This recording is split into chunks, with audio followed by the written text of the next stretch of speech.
Nakita nyo? O, ayan. Binayaran niya gamit ang kanyang credit card.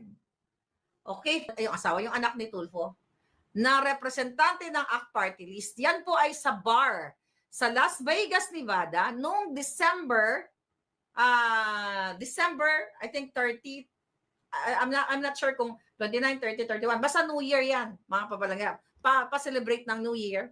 At, wait a minute. Tingnan natin dito. Okay. Here we go. Ngayon, ito, ini-screenshot natin, mga kababayan.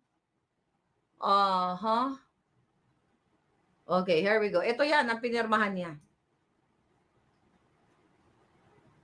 Ang pinirmahan niya ay worth how much? Sa likod. 42,000 US dollar. Isang gabi lang yan, o few minutes lang yan, almost 3 million pesos. Eh, ang sweldo niyan, magkano lang ba ang sweldo ng ano? Okay? Magkano lang ang sweldo ng, kung tutusin ng mga kongresista, salary grade, how much sila? Okay? Tingnan natin dito. Mga papalangga. Nasa 200 plus o 300 plus lang yung kanilang, ang tawag dito? Ito.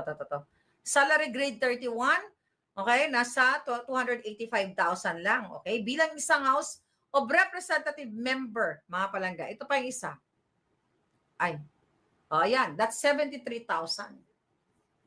Isang gabi lang po yan sa bar, ang ginastos ng, ayan, tingnan mo, lumaklak, hindi pa namatay ang putang inang baboy, oh. Ayan. Andyan yung anak ni Tulfo na laylay ang Sosobels. My question to you, my darling, mga kababayan. Ganon sila, ayan, ewan ko sino mga kasama naman yan, baka